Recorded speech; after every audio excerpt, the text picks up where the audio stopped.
todos. Bem-vindos ao workshop do Hospital Veterinário Florianópolis. Meu nome é Marta, sou formada em Medicina Veterinária pela Universidade Federal de Santa Maria. Fiz residência em Clínica Médica de Pequenos Animais, mestrado e doutorado em Clínica Veterinária pela Universidade da Unesp, de Botucatu. E estamos aqui hoje para conversar um pouquinho a respeito de síndrome da disfunção cognitiva em cães e gatos. Então, por definição, quando a gente fala em síndrome da disfunção cognitiva, nós estamos conversando a respeito de alterações de cognição, né? E o que significa a cognição? A cognição é uma função cerebral em que a gente tem o controle de comportamento, de tomada de decisões, de aprendizado, de memória, né? Então, isso é muito caracterizado em humanos e isso tem também sido muito estudado em pequenos animais porque se vê muita alteração nesse tipo de parâmetro, né? Então, a síndrome da disfunção cognitiva, ela é uma alteração neurodegenerativa, né, progressiva, então ela tem um curso lento e progressivo, onde a gente tem um declínio da cognição desses animais. E a gente tem percebido cada vez mais, né, na nossa rotina clínica, a incidência desse tipo de alteração por vários fatores, né? A gente tem um aumento da expectativa de vida desses animais, pela melhora dos serviços de saúde veterinária, né, pelo aumento da procura também dos auxílios veterinários por parte dos tutores, pela melhor nutrição desses animais, né, então a gente tem uma nutrição muito mais balanceada do que tínhamos antigamente, né, então todos esses fatores podem influenciar para o aumento da incidência e da longevidade desses animais e, consequentemente, a gente vê mais essas doenças degenerativas do sistema nervoso. E ainda por parte de alguns tutores, né, a gente tem o pensamento de que ainda essas alterações comportamentais de cães e de gatos idosos, eles podem vir do envelhecimento normal, que não é verdade, né? A gente sabe hoje em dia que todas essas alterações, elas têm uma causa de base, né, e aí isso tem que ser investigado para se determinar qual a causa dessas alterações comportamentais. Então, isso é muito importante a gente esclarecer para o tutor que isso não faz parte do envelhecimento normal, né? A gente tem que ter um animal que seja consciente, né? Que tenha consciência normal para ter um envelhecimento saudável, né?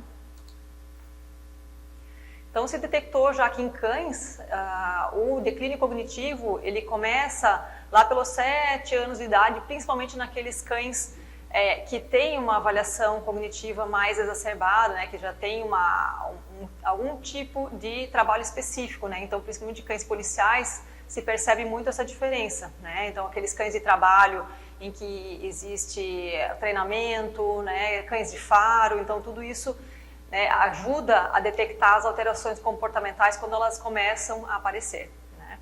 Mas, em geral, né, a gente percebe que os cães, que a gente detecta, né, essas alterações comportamentais em animais com 11 anos ou mais.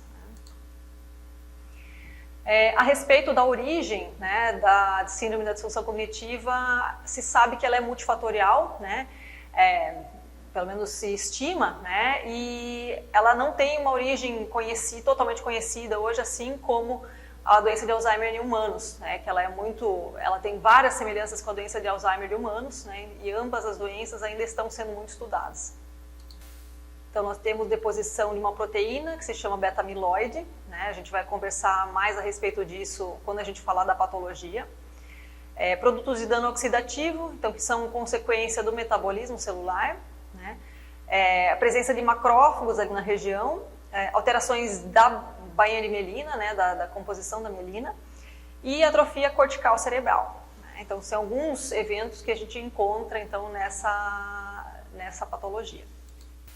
Então, dentro dos sinais clínicos, nós temos a perda de algumas funções, né, que a gente conversou nesse contexto cognitivo. Então, uma delas é a perda ou a dificuldade de aprendizado, né, alterações de memória e outras alterações comportamentais também que nós veremos em seguida.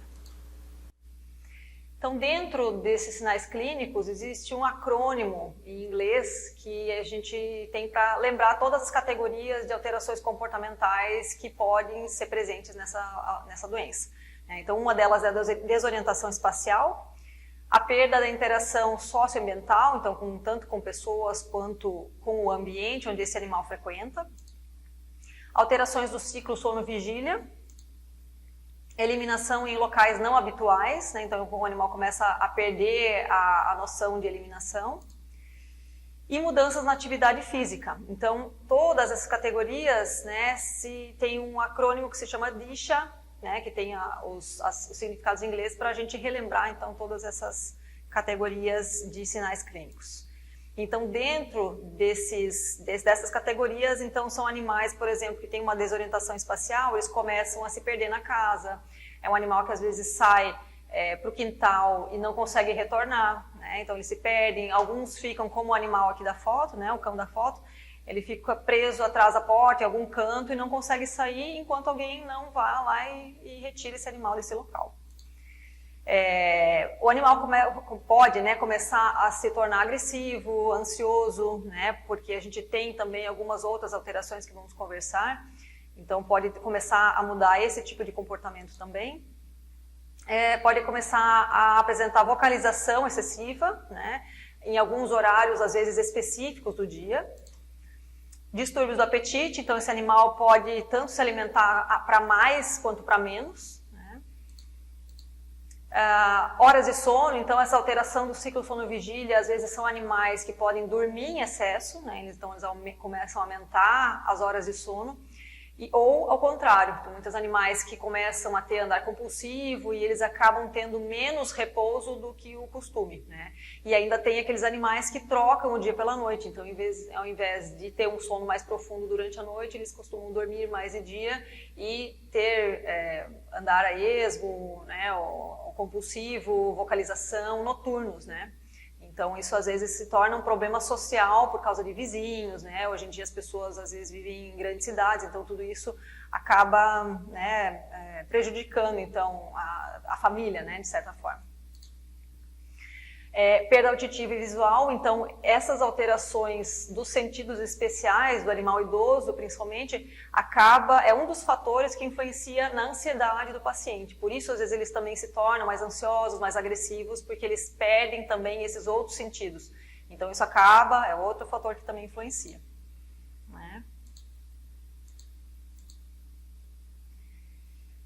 Também eles podem perder alguns comandos, né? Então o animal que já conhece algum tipo de comando, ou tem algum treino de agility, ou de algum tipo de adestramento, às vezes eles vão perdendo a memória desse tipo de função.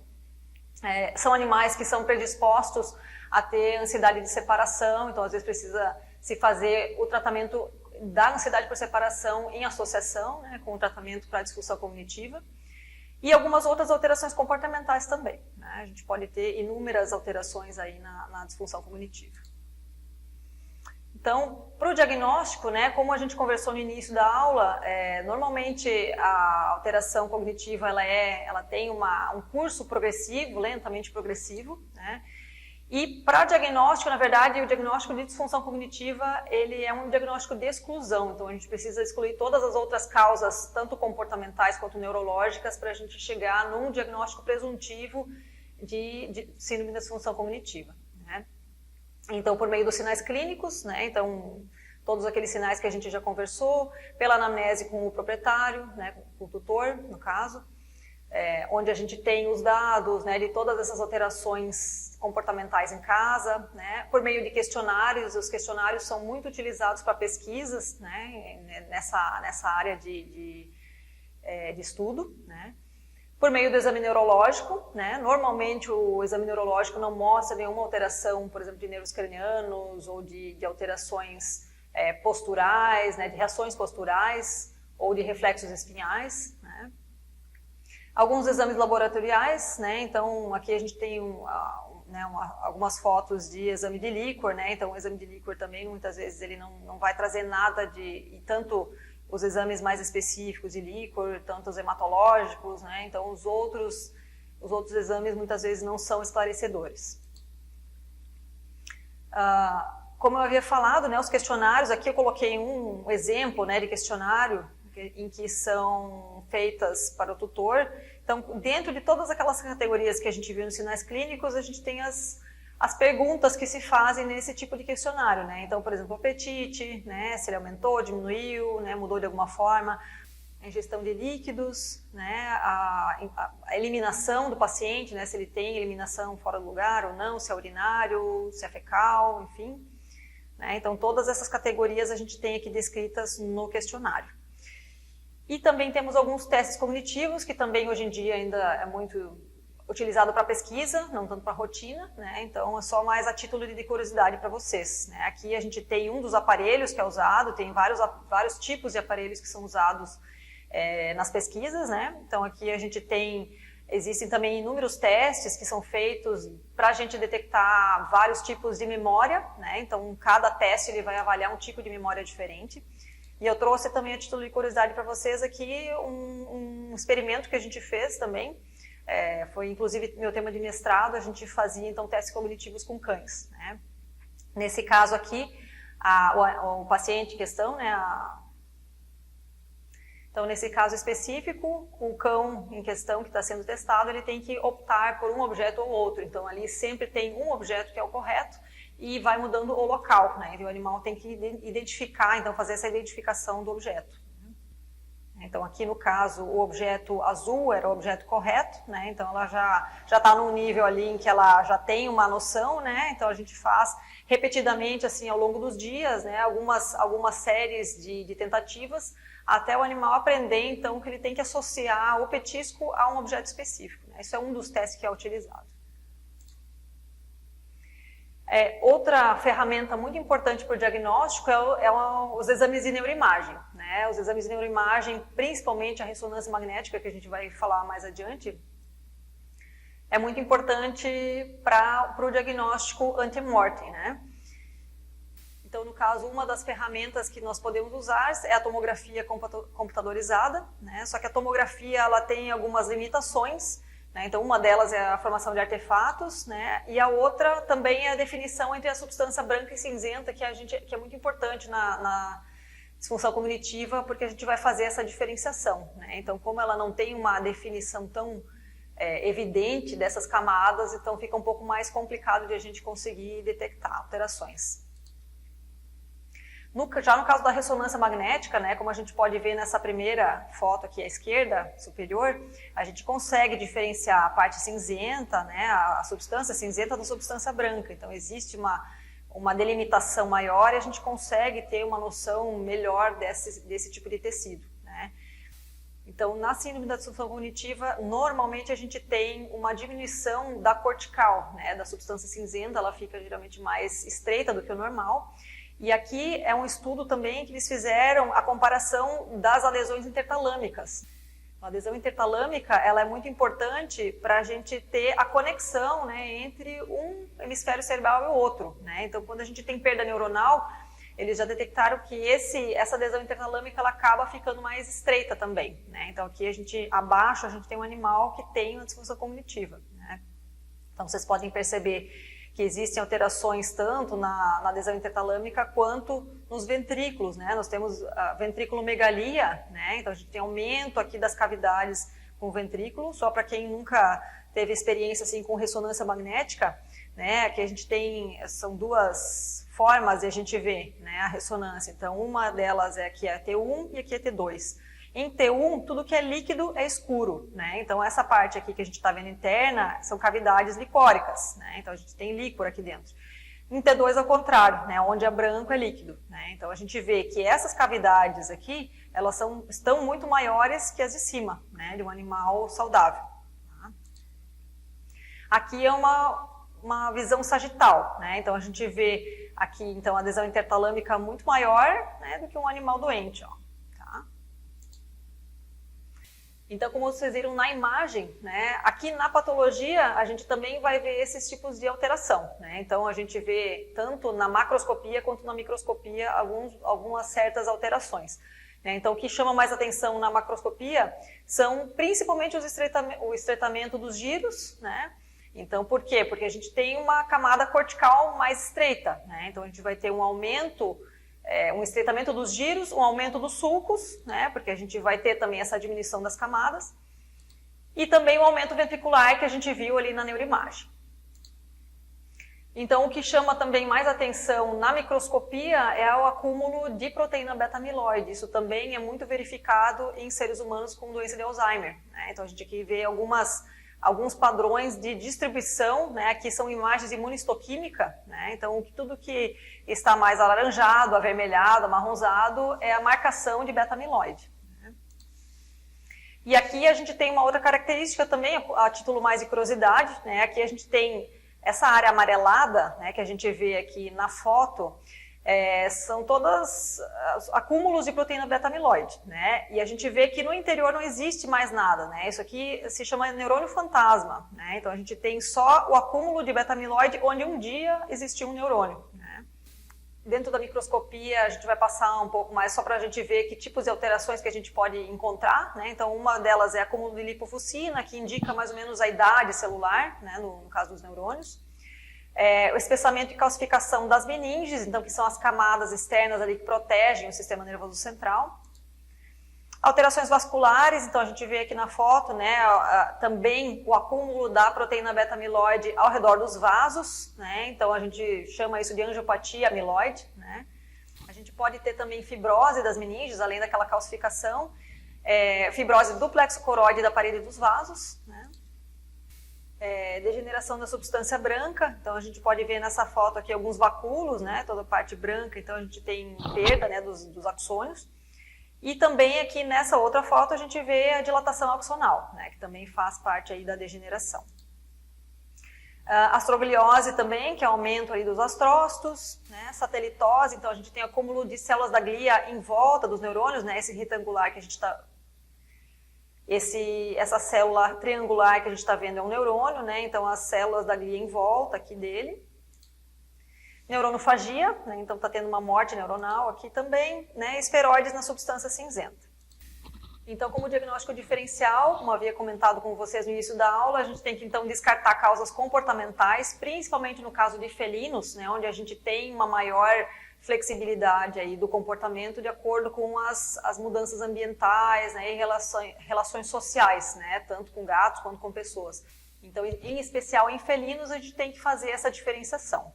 Então é importante também, às vezes, fazer uma avaliação com um especialista de felinos para a gente ter também essa melhor avaliação aí.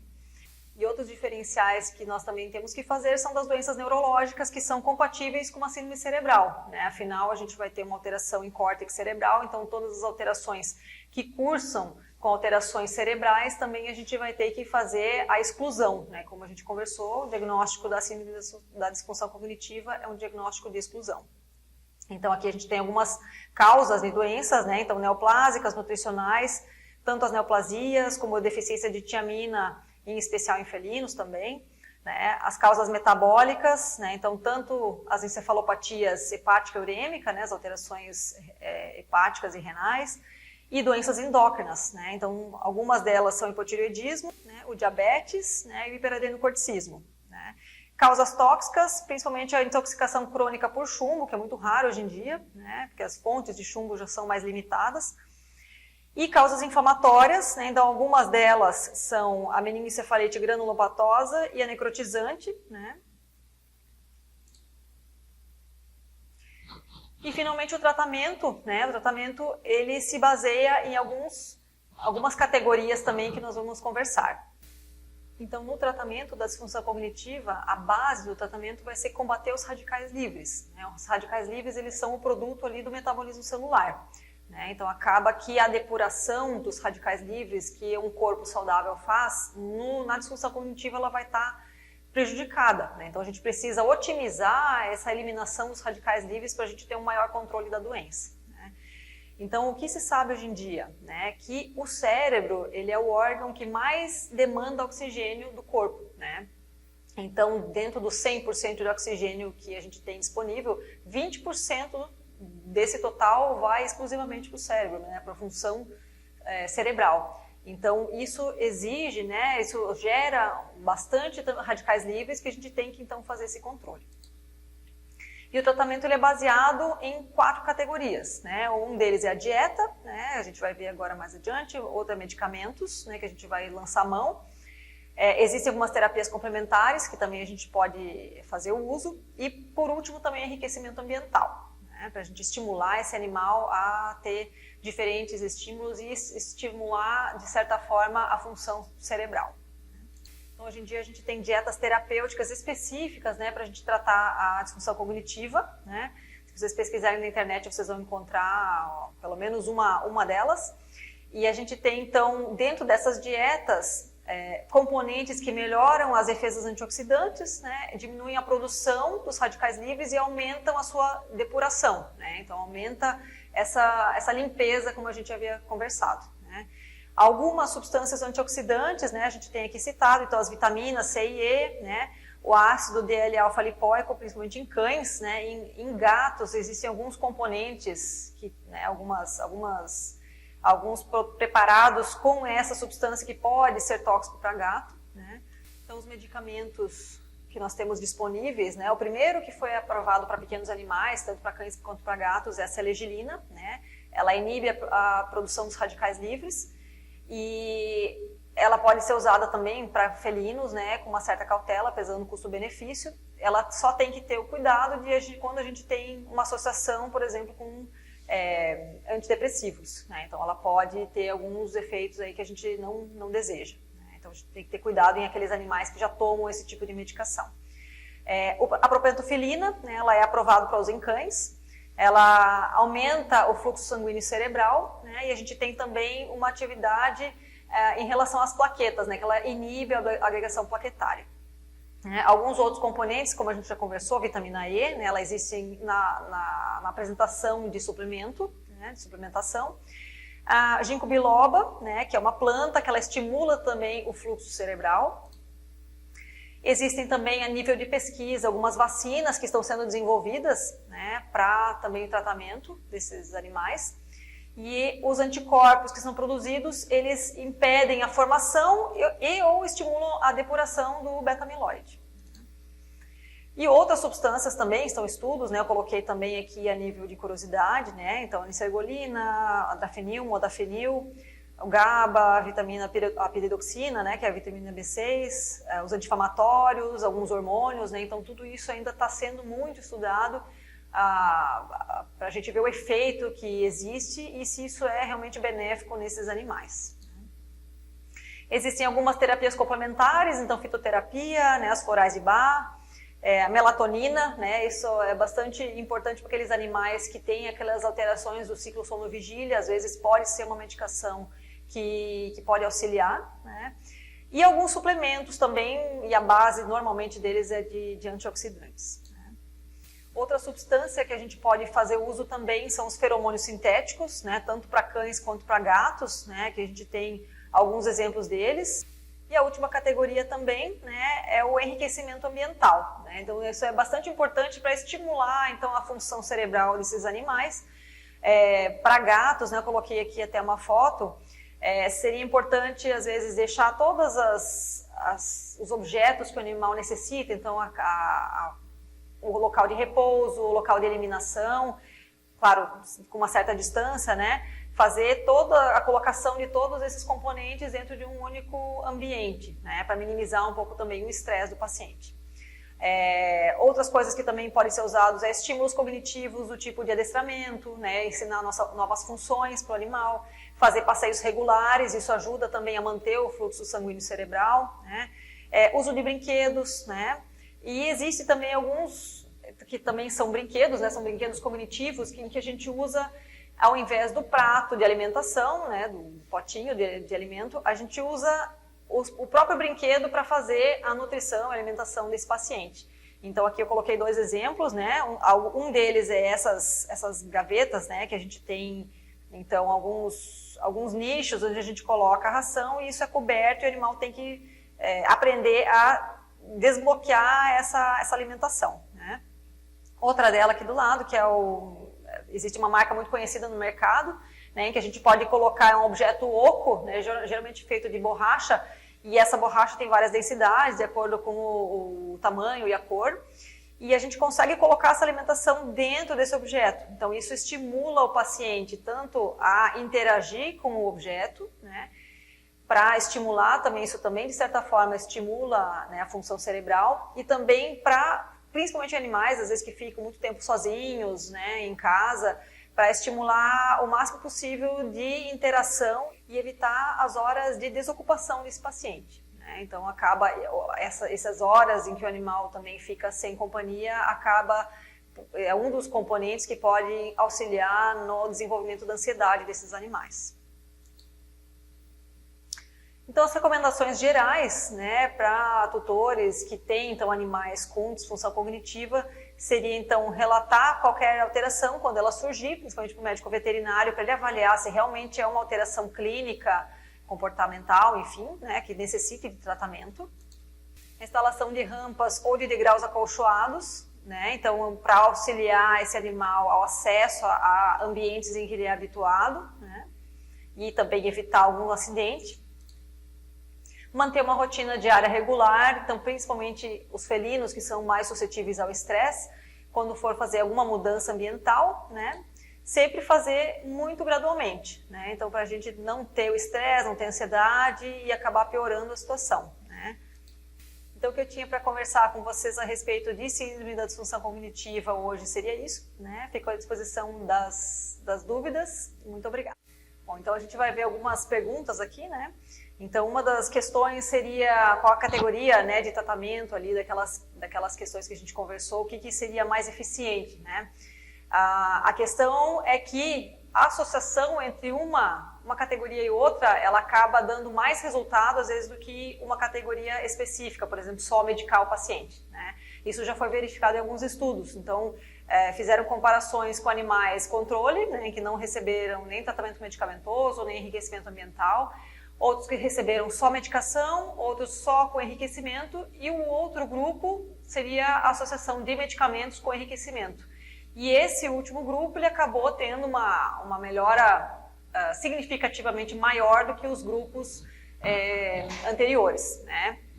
Então, se for possível, né, a gente normalmente associa tanto medicação, quanto enriquecimento ambiental, quanto suplementação, enfim, né, o que for necessário para o paciente. Isso também tem que ser avaliado individualmente, porque cada animal vai apresentar sinais clínicos diferentes. Outra questão mais genérica aqui é a respeito de sucesso profissional, enfim, o que eu poderia dar de conselho, né, a respeito de progressão, né, na carreira.